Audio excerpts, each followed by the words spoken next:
Hi there. In today's video, I want to talk about how it's just a natural part of the healing journey, the life journey, that there are going to be crises at different times, and how the crises that occur in our bodies and our lives on the healing journey, they are natural, necessary, essential parts to our, essential to our growth and evolution as human beings, and how if we know about this and have the tools, we can utilize these times of crisis for great spiritual, great embodiment of our spiritual growth, as opposed to being overwhelmed and crushed by the crises in our life.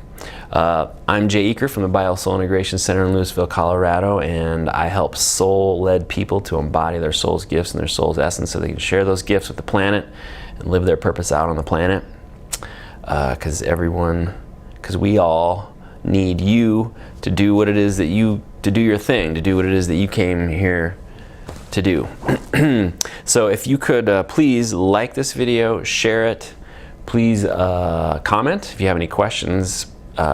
Comment in the comment area there, and please subscribe to my channel. That would be very helpful. Helps YouTube know that someone's paying any attention to these videos, and so I appreciate that and thank you in advance. So this idea that there are crises and that these crises in our bodies and lives are actually essential. Again, when things happen in our bodies and lives, whether that's pain, whether that's injury, whether that's emotional squeeze points in our bodies and lives, we kind of tend to think like, this is a bad thing. We're having a bad day. We're having a bad week, whatever it is. And, but the truth is that is actually, and we tend to sort of take it personally. We tend to, see through the lens of like, oh, here it is, money's not so, there's not enough money, or here I go again, I'm having trouble with money, I just can't do this, or here it is again, here's this this injury or this illness that I have again, or here's this situation, life is against us in some way. But the opposite is true. The truth is that these are a natural part of the healing journey. And again, it's not as much about us as we think it is, because of the fact that we are embedded in the fabric of the universe. There's something happening in the universe, and we are embedded in the fabric of it. And thus it happens to our consciousness, our bodies. And so there's this idea of there are these two fundamental forces that are sort of driving evolution everywhere in the universe, and that those forces are expansion and contraction. A teacher of mine, Shinzen Young, he said that the fundamental unit of creation is this sort of simultaneous expansion and contraction. And you can see that it shows up in concepts like yin yang, and you can see it all over in the world, that there are these polarities. This world is a world of polarities, it seems. There's Republican and Democrat. There is left and right. There is male and female. The whole digital world, is based on two poles of, ones and made out of combinations of ones and zeros, or on and off. And so that sort of polarity can be seen in many ways and many layers of our world. And so things are sort of flowing between expansion and contraction. And on the healing journey, if you pay close attention to your life, you'll notice that there are going to be expansive times where you feel freedom and lots of joy and space and expansion. And like when you're falling in love, for example, all of a sudden just like everything is glorious and there's, you know, there's expansion on a major scale, and every your heart is expanding, you know. There's expansion everywhere. Everything you see is, you know, you see the expanded part of other people. You know, you're totally looking at the world through this expanded place, and we're sort of identifying with it. And then there are going to be times when, you know, things are not going so well somehow. We're sick, we have injury, life is just not going the way we thought it was going to go. And those times, those are more contractive, you know, contracted periods of time. And the truth is, though, is that this word crises, and those are often, you know, times when crises appear, whether it's a healing crisis or whatever kind of crisis it is. And the truth is that the word crises, comes from an Old English word which means a turning point, and that's what a crisis is. We are being squeezed, we are being juiced. We are, again, we don't have to take it personally, because it's actually, there's a squeezing, a contraction happening in the universe. The ebb and flow is happening in the universe, and it's ebbing, and we are caught up in that, and it's natural for us to encounter crises during that time of various sorts. And so we don't really need to take it so personally, because the truth is, on some level, it's not really about us. And this sort of expansion and contraction kind of happens it's fractal in nature. This term fractal, it just means that as above, so below. It means that the same pattern shows up on various scales. So, you know, the expansion and contraction shows up in the seasons, in the year. You know, there's spring, and that's a hugely expansive time, and there's summer, and then there's fall, where things start to contract, and then there's winter, where things really sort of contract. So it happens on a yearly scale. It happens on a scale that's larger than that. There are cycles, you know, there are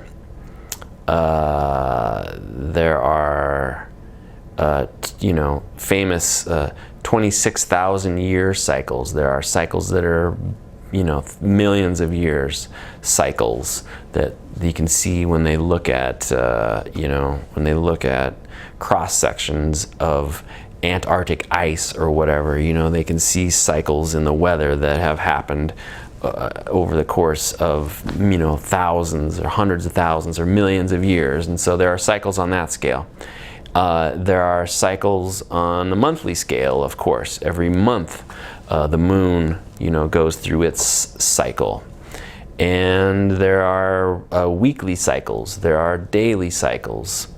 And those cycles happen on a minute-to-minute basis, on a second-to-second basis. It goes all the way down to fractions and fractions and fractions and fractions of seconds. So it's a fractal in nature, this cyclic expansion and contraction that is constantly happening. It's but I just thought of another one. The Greeks, they had a 7-year cycle. And I often see that in the lives of the healing journeys of my clients. You know, from conception to age 7, actually. Well, for conception, first there's conception, where we're like, you know, we're an unlimited spiritual being, and then there's this major contraction that happens when the soul comes into the body. That's a contraction. And then we are born. You know, that's a contraction. And then, you know, from about then to age 7, there are, you know, expansion and contraction. And then from 7, and then age 14, puberty really hits. And then age 21, we start to become more of an adult and explore relationships and things like that. And then age 28, where we differentiate from our parents. And what's next? 35, another level of adulthood. And then there's 42, and, you know, there's often the midlife crisis they refer to. which can be a period of massive growth if you have the tools to stay present with what occurs. And so in those times, every 7 years, there tends to be a crisis point that we come to where we have to sort of like reorganize our lives. And again, what I just sort of stated, when ever these crises come about, it's possible to not take them so personally, because they're not. There's a way in which it's happening to us, and it's happening also for us, because it is life squeezing us towards our evolution, squeezing us towards in the direction of connecting with our essence, our soul's essence, and integrating our soul's essence into these physical bodies, and feeling the things that we need to feel to do that, and so that we can share our gifts on the planet.